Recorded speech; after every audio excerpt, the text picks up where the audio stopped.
Demak, qaysi bir jamoat agar reja bilan ish qilmasa va rejalarida bosqichma-bosqichlik bo'lmaydigan bo'lsa, bu jamoat nima bo'ladi? Muvaffaqiyatsizlikka uchraydi. Minal mu'minina rijalun sadaqu ma ahadulloh. Ya'ni bulardan ahdida vafo qilib turadiganlari bo'ldi. Ulardan shahid bo'lib ketganlari bo'ldi, ulardan kutib turadiganlari bo'ldi. Xuddi shunga o'xshab munofiqlar bo'ldi. Askariy g'alaba bo'lgan bo'lmasa-da, lekin ma'naviy maydonda katta g'alabaga erishildi. Payg'ambar sollallohu alayhi vasallam aytadiki, endi biz hujum qilamiz, ular bizga hujum qilmaydi. Biz ular tarafga yuramiz.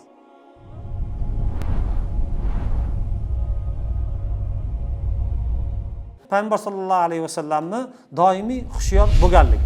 Payg'ambar sollallohu alayhi vasallam Madinada turar ekan, Payg'ambar sollallohu alayhi vasallam o'zini nimalarini, odamlarini, ya'ni ayg'oqchilarni Payg'ambar sollallohu alayhi vasallam har tarafga jo'natib qo'ygan, har bir tarafdan yetib keladigan xabarlarga Payg'ambar sollallohu alayhi vasallam befarq qaramagan. Va qaysi tarafda Madinaga nima bo'layotgan bo'lsa, Madinaga xatar bo'layotgan bo'lsa, o'sha tarafga Payg'ambar sollallohu alayhi vasallam birdaniga, bu tarafdan Shom, bu tarafdan bu sharq, janub, g'arb, hamma tarafdan Payg'ambar sollallohu alayhi vasallam, g'arb emas, ya'ni janub, shimol, sharq taraflardan Payg'ambar sollallohu alayhi vasallam nima qilgan?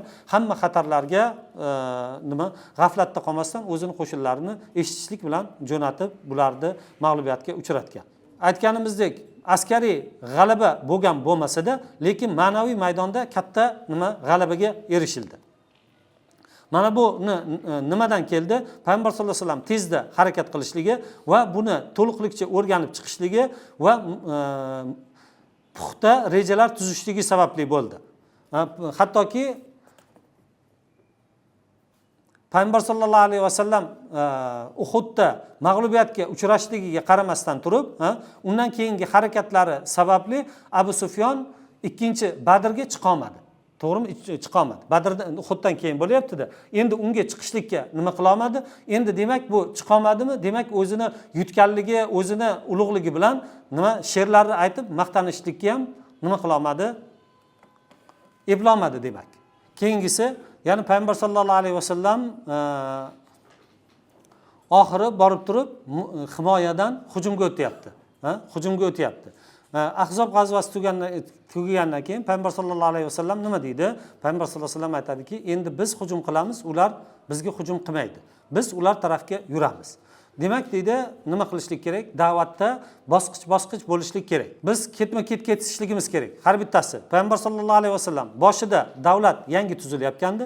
Payg'ambar sollallohu alayhi vasallamga xatar hamma tarafdan bor edi. Payg'ambar sollallohu alayhi vasallam bu xatarni yo'qotishlik uchun qilgan rejalari bo'ldi, to'g'rimi? Madinadagi musulmonlarni o'zaro birodar qilishligi, ansorlar bilan muhojirlarni o'zaro, keyin yahudlar bilan bo'lgan bitimlar, bu narsalar nima qildi? Birinchi marhala uchun kerak narsa edi. Endi Payg'ambar sollallohu alayhi vasallam Badrga chiqdi. Badrda nima bo'ldi? Bunda yutuq bo'ldi, lekin bu degani oxir emas edi. Bundan keyin kofirlar tarafidan yana nimalar bo'lardi, lekin Payg'ambar sollallohu alayhi vasallamning zehnida nima bosqichma-bosqichlik bor edi. Payg'ambar sollallohu alayhi vasallam buni avvaldan strategik Payg'ambar sollallohu alayhi vasallamning strategik qarashlari bo'lganligi uchun Payg'ambar sollallohu alayhi vasallam endi eng oxirgi katta hujum Payg'ambar sollallohu alayhi vasallamga Ahzob g'azvasida hammasi yig'ilib kelyapti. Xandaq g'azvasida bundan keyin Payg'ambar sollallohu alayhi vasallam marhalani belgilayapti. Demak, bugungacha bo'lgan narsa, endi biz oldin himoyada turgandik, ular bizni ustimizga bostirib, keyin biz chiqayotgandik. Endi unaqa emas. Endi biz chiqamiz deyapti Payg'ambar sollallohu alayhi vasallam. Demak, nima qilishlik kerak? Biz hamma marhalani belgilashlikka bilishligimiz kerak. Marhalani belgilashlikka bilishligimiz kerak. Har doim himoyada turaverishlik nima bo'lmaydi? Bizni foydamizga bo'lmaydi. Shuning uchun Payg'ambar sollallohu alayhi vasallam nima qildi? Bundan keyin biz yuramiz dedi va xuddi shunday bo'ldi. Demak, qaysi bir jamoat agar reja bilan ish qilmasa va rejalarida bosqichma-bosqichlik bo'lmaydigan bo'lsa, bu jamoat nima bo'ladi? Muvaffaqiyatsizlikka uchraydi. Endi Payg'ambar sollallohu alayhi vasallamning jamoatlarini qaraydigan bo'lsak, bu paytda qanday odamlar bo'ldi? Ba'zilar minal mu'minina rijalun sadaqu ma ahadulloh alayhi. Ya'ni bulardan ahdida vafo qilib turadiganlari bo'ldi. Ulardan shahid bo'lib ketganlari bo'ldi, ulardan kutib turadiganlari bo'ldi. Xuddi shunga o'xshab munofiqlar bo'ldi. Munofiqlar ham bir necha turli edi. Ba'zilari nima qildi? Ma va'adanallohu va rasuluhu illa g'urura. Bizga faqat yolg'on narsalarni puch narsalarni bizga va'da qilibdi deganlari bo'ldi. Ba'zilari inna buyutana avra, bizni uylarimiz ochiq, borib himoya qilaylik deydiganlari bo'ldi. Ya ahli Yasrib la muqamalakum farji'u deydiganlari bo'ldi. Ey Yasrib ahli, bugun kofirlarga qarshi tura olmaysizlar, qaytib ketinglar deganlari bo'ldi.